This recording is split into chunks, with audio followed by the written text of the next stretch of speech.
yeah, let's just start with Cole. Maybe tell us a little bit about yourself, about your Mhm. agency. Also, yeah, like how you even got into the agency space. That could be a really good starting Yeah, point for this.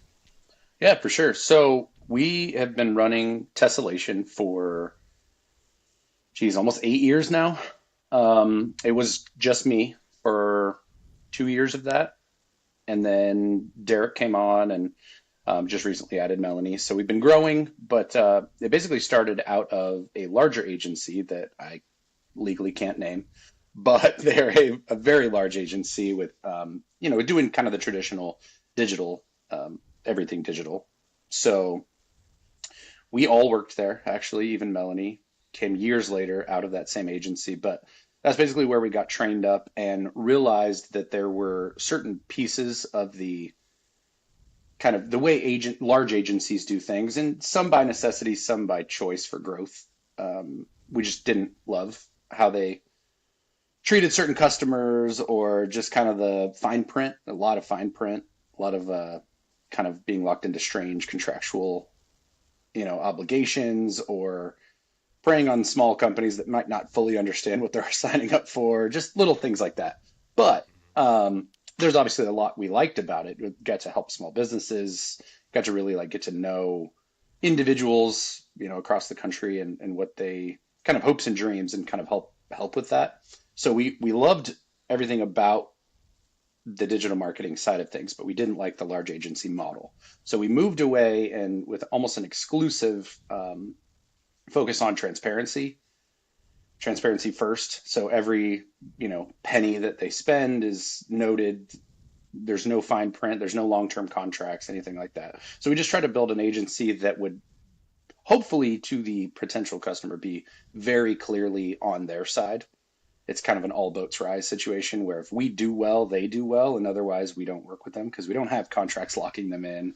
We don't, hold assets hostage, that kind of stuff. So um, I would say, it's slow growing when you don't trick people, but it's worth it, and we've had some very, very high retention because of that. So Cool. Cool. Okay. yeah, Nice. Um, maybe because I didn't realize that it just started out with you, Colin. Then you brought on yeah, Derek, and so yeah, no, awesome. That's news to me. So that's pretty cool. yeah, right. Um, what has sort of been the acquisition strategy over the years? How have you acquired new clients? Where have they come from? What stuff have you tried? Tell me a little bit about that. Yeah, I mean, to be frank, I think as far as categorically, we've tried it all. Obviously everything from running ads, trying really strong word of mouth, testimonial, really early kind of cold email off of, I don't even remember what it was. It was some sort of database we were able to essentially download and then just send our stuff, just because at that time you don't really know.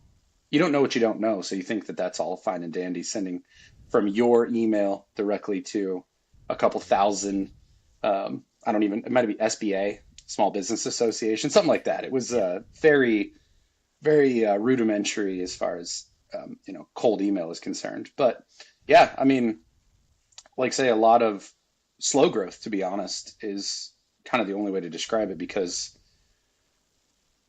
by and large, nothing worked at the scale that we wanted it to, for many years. I mean, we did well, we're sustainable, but not the level of growth that we were actually looking for. The number of leads, I would say that nobody in our agency is truly a salesperson first. We're very much more customer focused.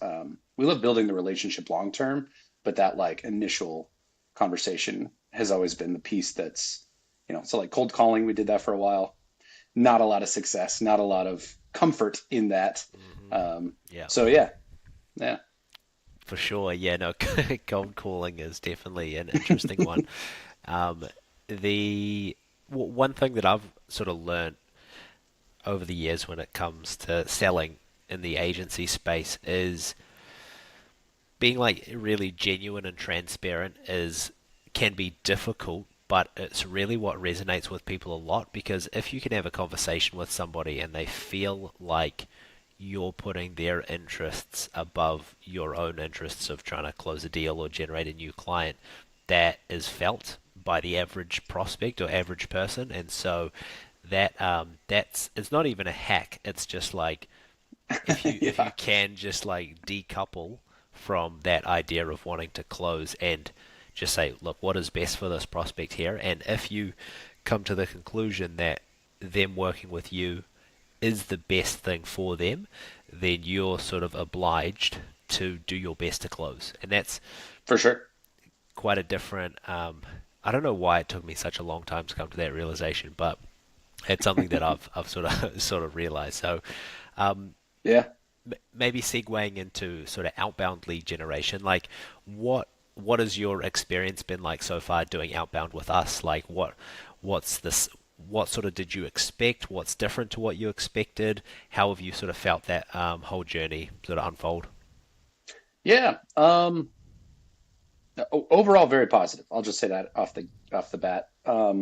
We just prior to working with you guys, essentially we're starting to what I would say is build out something very similar, or at least attempting to do so. We didn't know that at the time. Obviously, we that's just trying to go down the route of best practice and then finding your way into a success little niche, things like that. But I think that it's a lot of time and energy to build something new, especially as complicated as this process can be to do it properly. And things that, obviously we've even learned while working with you that we were not planning on doing that would have been fairly detrimental to our efforts. And so I think long story short is essentially like I think that one of the keys to at least scaling, not necessarily running a successful business, but scaling a successful business is finding the right people that can then just get it done. It's if you can pay somebody to do something, a lot of times that's worth all of the headache to try to batch it together yourself, take a year stumbling through it all and maybe get it right.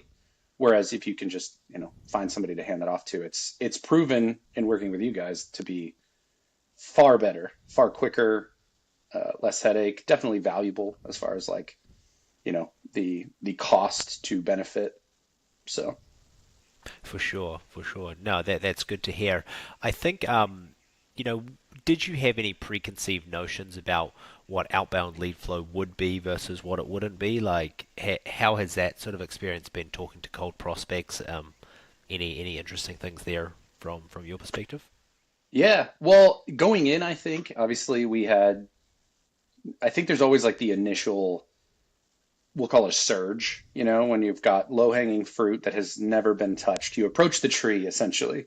And so initially we were almost a little bit worried, to be frank, about the lead flow. It was going to be a little bit over encumbering, might be too many to handle, that kind of thing. I actually switched into a almost exclusive sales role.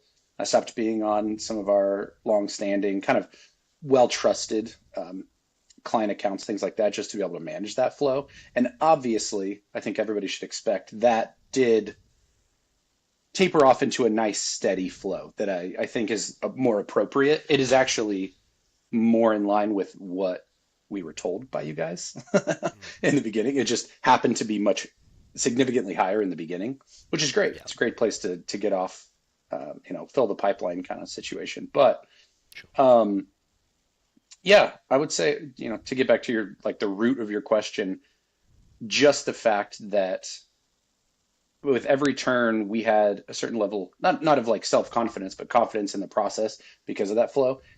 And I definitely think that you guys were it was a welcome kind of correction expectation setting.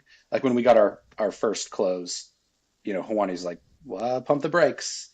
It's not going to be that easy all the time, Mm, situations like that. So it's like we appreciated that in the fact that it wasn't oversold. It was very well managed expectations, and mm, the flow is you know sustainable, but not too little, not too high. And I also love the idea that when certain situations showed a downturn in like lead flow or lead quality or whatever, we weren't the ones to even express that.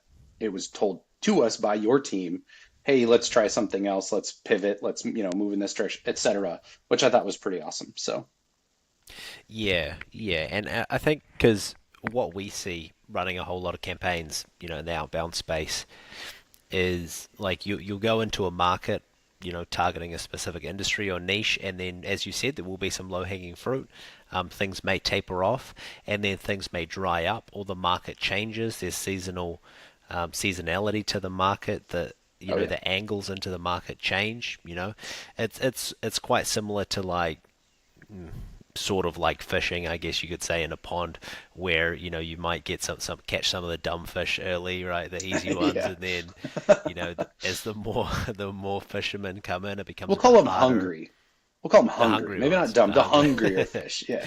the hungrier fish for sure. Yeah, and yeah, so that is what we see, over and over. So if you do want to build like a sustainable outbound system, generally we like to layer on a couple of different niches, or you go after a niche that is quite large, so those Mhm.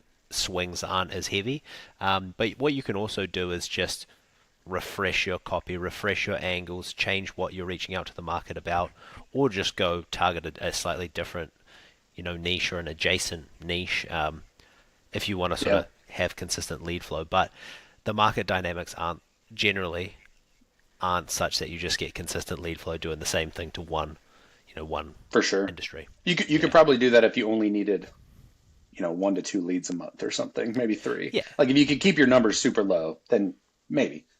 But that would be possible. Yeah, for sure. yeah, yeah, but not in a not again to scale. I think that's the real word of the day in that situation is if you want to scale, I think that the diversity is necessary, which again in the beginning was a bit of an adjustment for us just because we like to be niche, we like to be very specific and stuff, and it was just like, okay, we're gonna have to create copy for multiple pages. We're gonna need all of the kind of accoutrement for everything in all of these niches rather and they're tangential, they're not too far off. We didn't have to reinvent the wheel, we just had to repaint it essentially. Yeah, and I think you guys have picked a really good niche. Like we've done a couple of interesting ones with you. I think if there's ever new or interesting niches that you want to go after, just keep open dialogue with us. That's really like the main For thing sure. because, like we've got our thoughts and opinions, but you guys also have as well. So, Hmm. keep open dialogue. That's probably the only thing I would say. Um, but yeah, those are all the major questions I wanted to ask you, Cole. Yeah. Is maybe one last thing would be, what would you say to someone who is in a similar space to you? They're an agency, they're thinking about doing outbound for themselves. Like, what could you retrospectively say now that you know what is required and sort of the scale and the angles and the Yeah. it's probably a little bit more technical than people give it credence. Oh yeah. Yeah, what would you say to someone, in that space? Aside from reiterating what I've already said, which is find somebody to do it for you, because I think time is the most valuable element when you're trying to start something of your, for yourself. Everything seems easy, and that's not the issue. You can learn it. I think anybody could learn how to do it, but is it worth it, or do you have better things to tend to and have somebody handle that? It's kind of that, the same reason that like virtual assistants are on the rise, AI is on the rise. All of those things are trying to optimize for time because time is our most finite resource.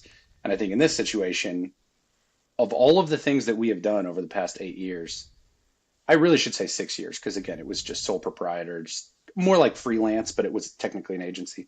But we'll say 6 years.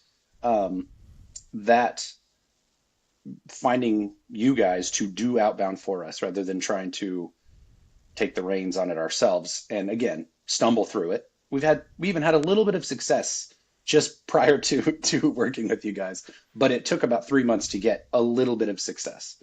And then as soon as we signed on, go through our setup and everything, um, and basically buying into a system, because there are obviously things from the technical perspective that we didn't love. Beyond, just like quotes, the way the emails have to be sent, all these just little kind of quirks about best practices for outbound. Um, but once you realize that those are necessary on a technical level, and you just adopt it and you go in, having those conversations, and you guys obviously having the right answers to for those like, do we really have to do this? The answer is yes, and here's why.